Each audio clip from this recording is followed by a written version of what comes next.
bi ñu nekk Covid. ñu ne Ebola mi ngi nuyoo mi ngi buntu Guinée. bu ñu nee buntu Guinée suñu frontière la moo ma tax a wax ñoo bokk. waaye it fièvre jaune bi. dégg nañ ko ci ay gox fii ci Sénégal loolu ndax réew mi àttan na ko. wax dëgg yàlla réew mi àttanu ko parce que déjà Covid bi ci boppam sax réew mi àttanu ko. asama di boot leneen li naan booy woddu jotal waroo di boot ay gàmb. donc loolu wala fa wax na ko. ba tax na nag surveillance épidémiologie bi au moins am na dispositif de surveillance moom moo tax ñu détecté donc fièvre jaune boobule. mu nekk fièvre bu nga xam ne aussi bu gaaw a rey la. aussi comme ni ñu ko waxee. te ñaare ku mu dal pour nga rëcc si day na jafe lool.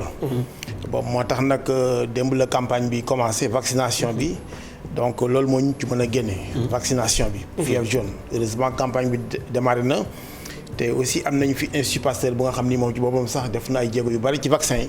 daan na ko liggéey donc vaccin donc anti amaril comme ni ñu koy waxee. bon boo ñàkkoon nag dañ daan wax ni boo ko ñàkkoo di nga toog fukki at yoo xam ni dana la mën a aar. wante nag léegi comme que aussi feebar yi bare nañu. ba tax na léegi si moment yi ñëpp ñu nga xam ni nekk nañu ci at yi ñu leen war a mën a ñàkkee. donc war nañ leen ñàkk pour ñu mën ko circonscrire. parce que tant que am na un seul cas c'est comme Covid. kenn rëccu si.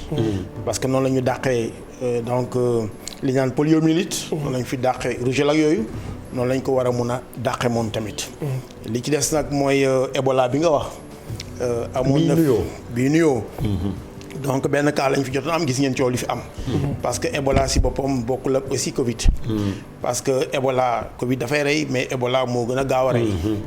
bon te aussi moom it Covid au moins mën nañu wax ni ci ngelaw li lañ koy mën a wàllante tandis que moom c'est porté maanaam loxo ci gémmiñ donc wala loxo ci ay cër tout comme aussi fièvre jaune aussi loxo ci gémmiñ aussi mën na ko joxe.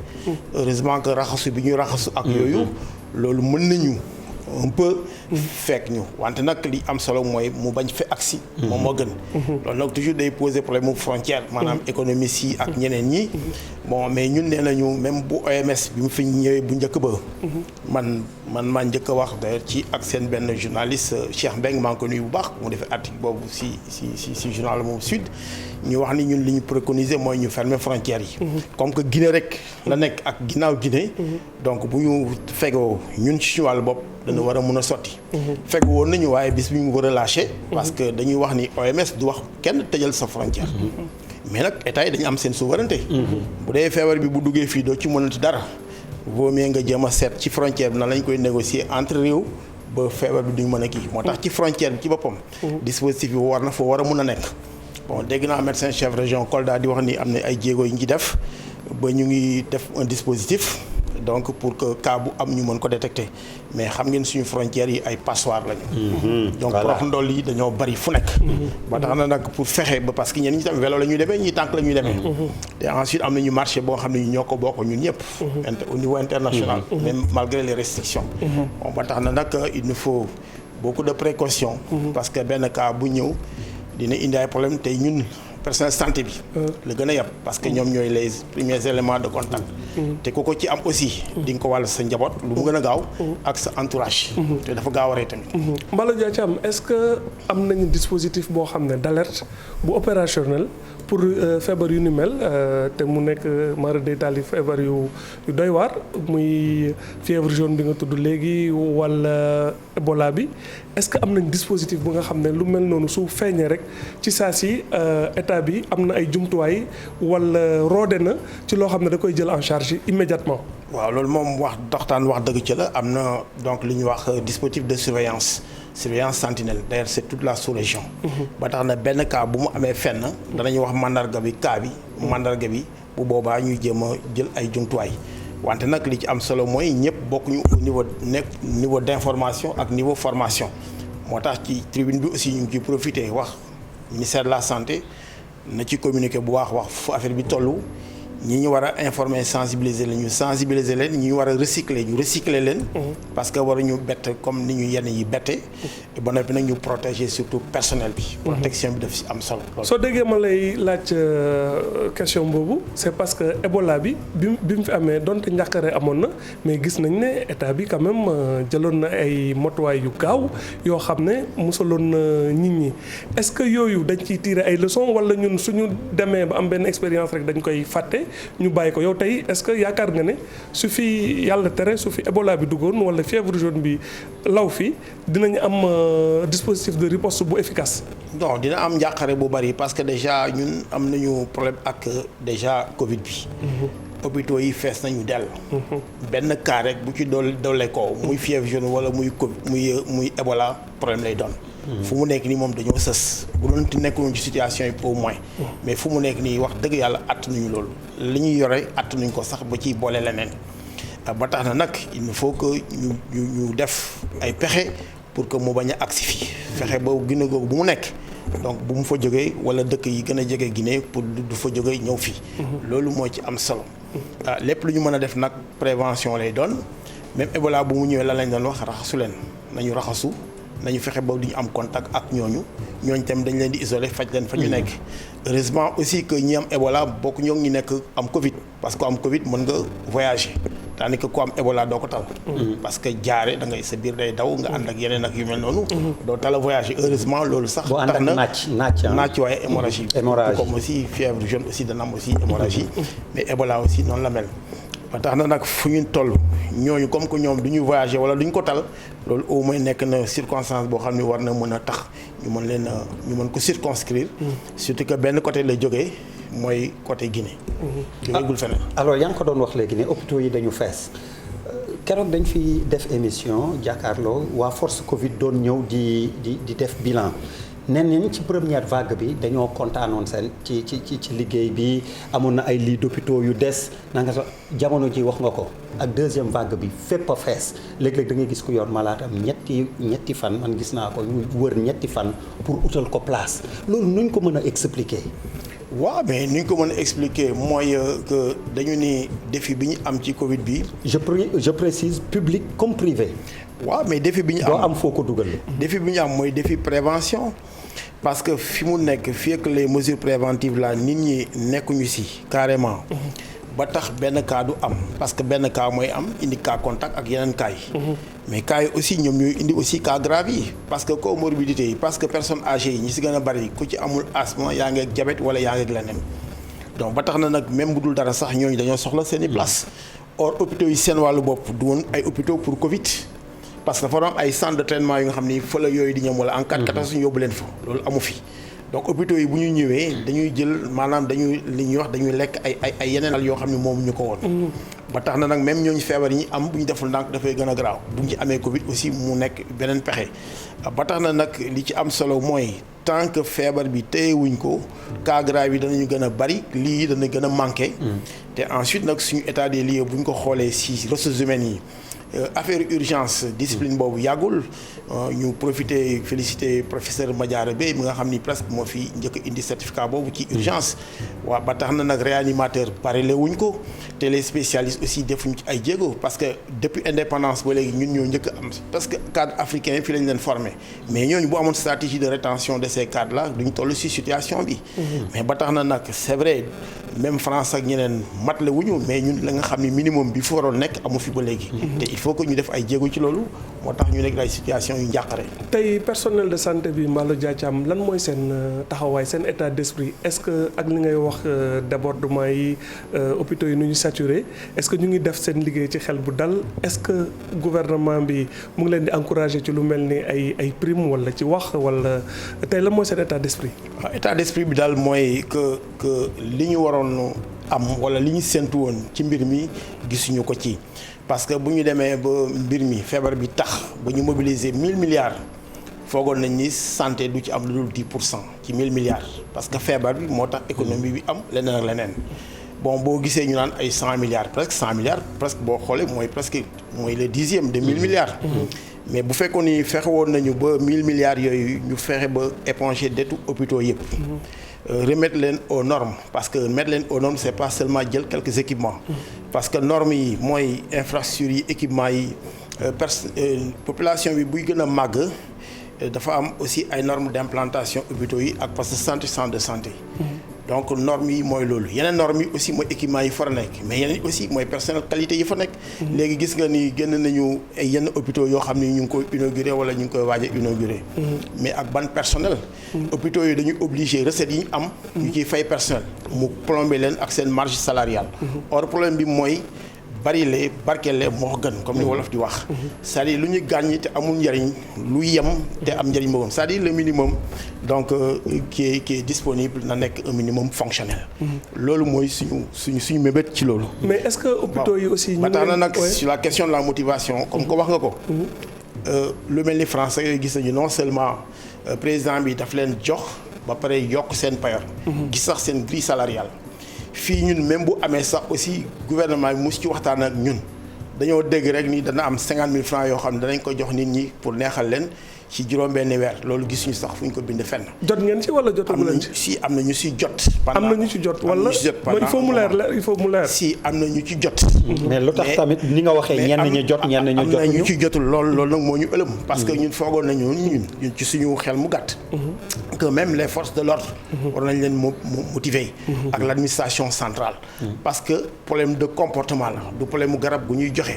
mais ay comportement ñi mën a veiller ci nit ñi ñu am seen comportement boobu ak les agents de santé communautaires yi nga xam ne ñoo nekk au front parce que actuellement ñu wax approche communautaire mais infirmier chef de poste yi ak ñeneen ñi nga xam ne ñoo gën a jege communauté bi pour que ñu mën a influer ñooñu dañ leen war a jox mais bàjjenu gox yi que ça soit communautaire yi amuñu dara même ceeb bi ñu doon joxe ak yooyu ñun nee nañu amul ku ko gën a soxla les agents de santé communautaire nga xam ne amuñu dërëm ba noppi te clé de répartition bi comité de développement sanitaire bi indi dafa wàññi seen koom avec comité de santé yi daw nañ am jusqu'à 40% des recettes fu mu nekk ni 20% lañ am te wax nañ ministre bi mu changé loolu te waxu ci dara li ci des mooy indemnité yi ñuy wax vaccination xëy na dinañ si ñëw mais infirmier chef de poste yi di vacciner xam nga ñaata la ñu am indemnité d'itinérant 15 000 francs depuis Abdou Diouf 1985 15 000 francs indemnité d'itinérant par mois or léegi même boo guddee àll boo bëggee fanaan sax fenn ci fu ñu fanaanukaay mënoo fa dépenser moins de 18 000 moins de 20 000 francs 15 000 francs foog nañ ni loolu dafa dérisoire c'est du franc dévalué bon li ci des indemnité de risque mais 50 000 francs la aussi et depuis 2006 ba léegi 50 000 francs la or nee nañu monsieur le président na ko yóbbu à 100 000 francs indexé ko ci salaire yi parce que au moins loolu forme de motivation la moom moo ni woon sax système de rémunération bi gis na ni jagul def ay études ak yooyu wala ci toll ba léegi demul dikkul ci loolu donc loolu aussi forme de motivation la donc foogoon nañu xaalis boobu vraiment ñi ñu ko jox waxuñu ni yooyowuñ ko parce que résilience économique baax na wante nag résilience sanitaire bi aussi ñi fa nekk aussi war nañ leen mën a résilier aussi économiquement aussi ndax ñu mën a taxaw waaw Mballo Dia Thiam dama bëggoon tamit ñu taxaw ci benn mbir mooy ci yàq tudd sànq ci budget hôpitaux yi ak ni ñuy gérer hôpitaux yi est-ce que jaar na yoon généralement nan lay demee parce que ñun xamuñu nekkuñu ci biir duñu ay personnel ay professionnels de la santé est-ce que budget yu ñuy alloué structure hospitalières yi jaar na yoon est-ce que am na contrôle est-ce que am na ay descentes et cetera ay inspection yu IGE di def pour ñu xam nan la ñuy utiliser xaalis boobu. waaw problème bi nekkul foofu problème bi mooy hôpital. pour wax dëgg. moo nekk structure bi nga xam ni mu ñu gën a mën a contrôler ci réew mi. parce que déjà am na conseil d'administration mais conseil d'administration état dafa am bëtam donc contrôleur d'état yi ñu ngi ci biir conseil d'administration bi consumériste ak ñeneen ñu ngi foofu te hôpital bu nekk chaque fin d'année bu weesoo ñeenti weer war nga déposer say documents Cour des comptes pour que Cour des comptes donc xool ko yaa ngi dégg ensuite am na contrôle interne ci biir hôpital donc loolu moom def naa wees nañu loolu problème bi kay moom ñaari problème la problème de compétence maanaam est-ce que ñi ñuy jox ko lenge yi fees nañu seen place loolu benn problème la beneen problème bi est-ce que comme bi ñu fay joxe mat na loolu nag mu nekk beneen problème parce que bu ñu nee hôpital bi nekk na entreprise du am bénéfice mais dana équilibrer ay comptam mais nguur gi war na xam ni xool ni avec le droit à la santé dafa am lu ñuy wax mission de service public donc nguur gi moo ko war a joxe maanaam nguur gi dafa war a dugal loxoom. su doon loolu la mën nañu bàyyi hôpitaux yi comme ñu mel ni clinique yi ku ci nekk daal di def say prix. daal di fay li nga xam ni moom la war a jar. mais comme que mission de service public la dafa am subvention. et subvention dafa war a couvrir charge yi. mais léegi boo gisee wax naa ko sànq si beneen place bu amee budget wu 4000 milliards. hôpitaux yi nekk 36 hôpitaux actuellement dina dem ba 40 ak 4 yi fi nekk. mais sur 200 milliards yi nga am mais hôpital bi 11 milliards rek la am hôpitaux yëpp 11 milliards la ñuy séddoo. hôpital bu mel ni Dantec boo ko joxee 1 milliard 500 de subvention 26 services nekk fa jox ko li nga ko war a jox maintenant soo ko joxul li nga war a jox te moom war a fonctionner fin d'année mu won la budget wu 7 milliards. mais ça signifie que 6 milliards 500 wala 5 milliards 500 jóge na ci ay poche maanaam ay rajo ay scanner moo tax scanner mënoo ko laal ay 40 000 francs 80 000 francs quelque part bon ay IRM mënoo ko laal 150 000 francs. kon lu metti li lu cher li ci poche malade bi lañ koy répercuté mais est-ce que loolu jaadu na. mais mënul jaadu parce que boo demee ministère de la santé dafa ñu les comptes nationaux de la santé. bi ñu defee comptes nationaux de la santé mooy lan la moo dugal ci xaalisu santé bailleurs yi ak collectivités yi ak poche ak état. mais gouvernement bi ci boppam à peine 24% la ci def mais famille yi ñoo def près de 52%. donc li ci gën a bari ci ménage yi la jógee. état bi ak partenaires yi ñoom ñoo nekk ci ay diggante 17 ak 24. donc loolu la ñuy wax dépense catastrophique maanaam xaalis boo jëloon léegi nga waroon ko dem mottalee benn scolarité sa doom wala leneen nga dem faje ko wala nga faje ko sa mbokk wala yu mel noonu mooy xaalis boo nga xam ni warul woon dem ci santé. nga koy dem ci santé parce que da ngaa ñàkk pexe. loolu nag il faut que ñu revoir les budgets ak yu mel noonu. ensuite maintenant ñu xool gestion bi ci boppam aussi par rapport à ça est-ce que réforme bi ni ñu ko waxee. donc noonu la tëddee. maanaam instrument de gouvernance de pilotage yi est-ce que ñu ku nekk ñu ngi jouer ce rôle. est-ce que quelque part parce que dañu ni woon réforme bi ñaar objectif la am donc performance dans la gestion et performance dans les soins de qualité. yaa ngi dégg parce que bu njëkk boobu hôpital providentiel moo amoon. mais bu dee hôpital boobu mu am na dañu war a xool nag est-ce que mi ngi performer dans la gestion et dans les soins. foofu nag dafa sooxe parce que boo amee qualité tey amuloo qualité suba loolu taxu qualité. la qualité c'est 24 heures sur 24 heures. Oui. te aussi ma yokk si leen surtout ressources humaines yi. hôpital dafa war a liggéey comme hôtel. parce que hôpital c'est un hôtel médicalisé. c'est-à-dire médecins yi rek nekkuñu ci hôpital. dafa am ñeneen mais hôpital comme. hôtel la da nga fay lekk di fa naan li nekk ci hôtel yi war na am hôpital ak ñuy faj. ba tax na nag dafa am war a am ñetti kaar ñii xëy 7 heures ba 13 heures ñu wàcc ñii xëy ñii gont 13 heures ba 20 heures ñu wàcc ñeneen ñi 20 heures ba 8 heures. mooy la règle des 3-8. te loolu bu ñu ko appliqué woon hôpitaux yi dañuy nekk en déficit de personnel. coow lu bari yëpp da nga gis hôpitaux boobu amul sax du am sax brancardier wala bu amee un spécialiste le matin du ko am le soir. or la disponibilité du service. Oui. comme ni ñu ko waxee dans la couverture sanitaire universelle c'est une disponibilité permanente. Une disponibilité de soins de qualité. loolu nag dafa wundul lu bari mooy intendance bi daf fi nekk mais médicaments yi nekk fi personnel aussi nekk fi loolu sori nañ foofu loolu. Mbala Diathiam ñu wax ci vaccination corona bi ni nga ma waxee ak ICP yi sànq. ak xëy na ñàkk motivation beeg yooyu yëpp ndax njiitu réew mi li mu bëgg weer wii bu deewee ñu commencé ñàkk corona bi ndax yaakaar nga ni dina mën a nekk ak yan moyen logistique. waaw loolu de bon déjà am nañu benn acquis mooy le programme élargi de vaccination. mais li ci am solo ci mbir mi mooy fi mu nekk du ay xale la ñuy vacciner. parce que xale yi même bu ñu leen vacciner ñoom la ñuy mujj a vacciner.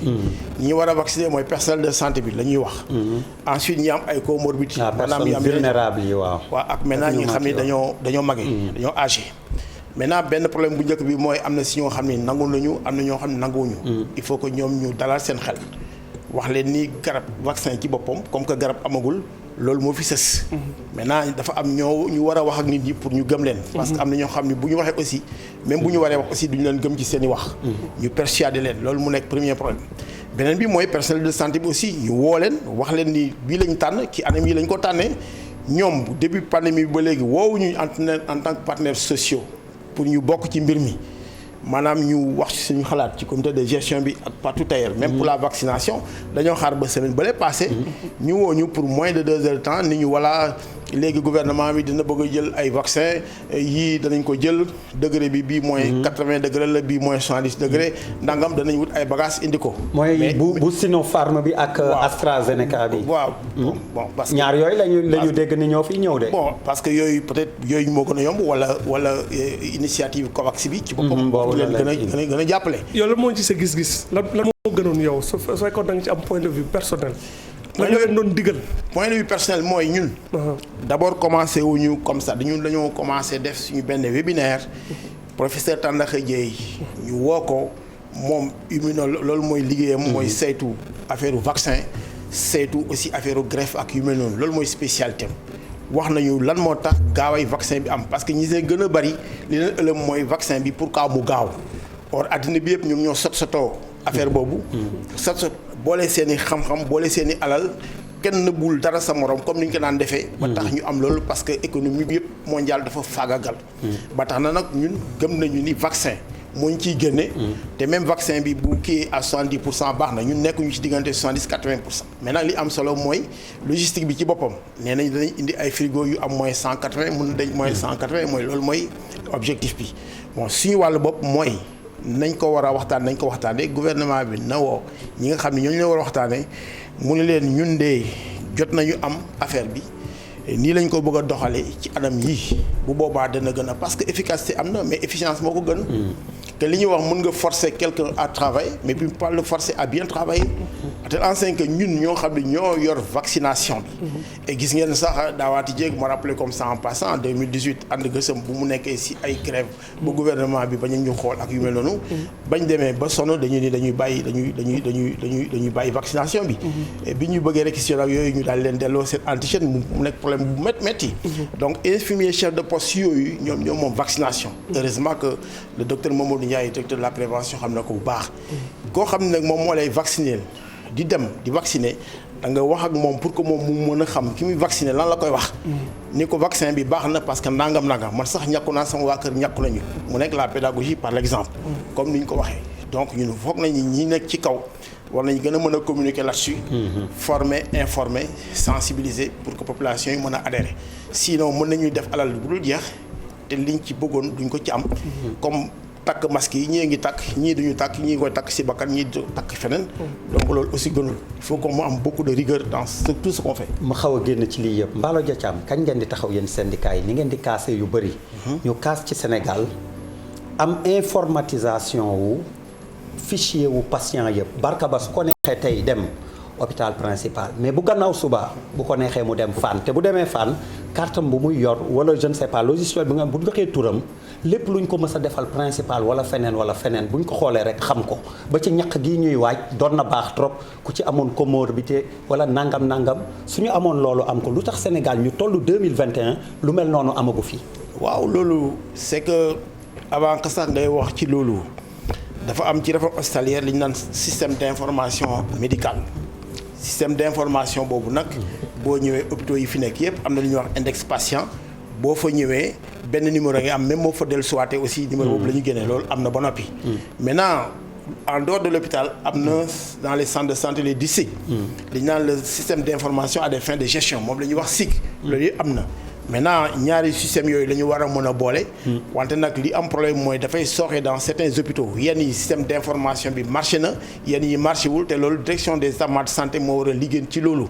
parce que bu dul sax loolu. système d'information boobu sanitaire boobu. dafay agréger ay données feebar. ay données économiques ak ay données financières. exactement mais boo demee dëkk bu mel ni France li ñuy allouer les subventions là.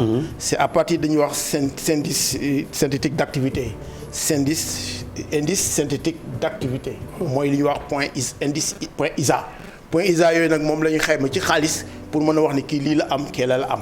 donc bu dul sax loolu ñu mën a xam malade bi fu mu war a mën a toll. day mën a tax ñu mën a xayma. koom bi nga xam ne hôpital war nañ ko mën a jox pour mu fonctionner. mais loolu aussi responsabilité directeur des établissements de santé la. responsabilité directeur d'hôpitaux yi la ak responsabilité. ministre bi si boppam ak ministre bi si boppam. mu def parce que moo war a veiller sur le système d'information médicale. mu def ko ñu mën a régler ces questions là. Mballo Dia Thiam ñu ngi lay nuyu ñu ngi lay gërëm di la sant. merci beaucoup Barka Ba merci beaucoup. jërëjëf ci ñu gunge Mamadou.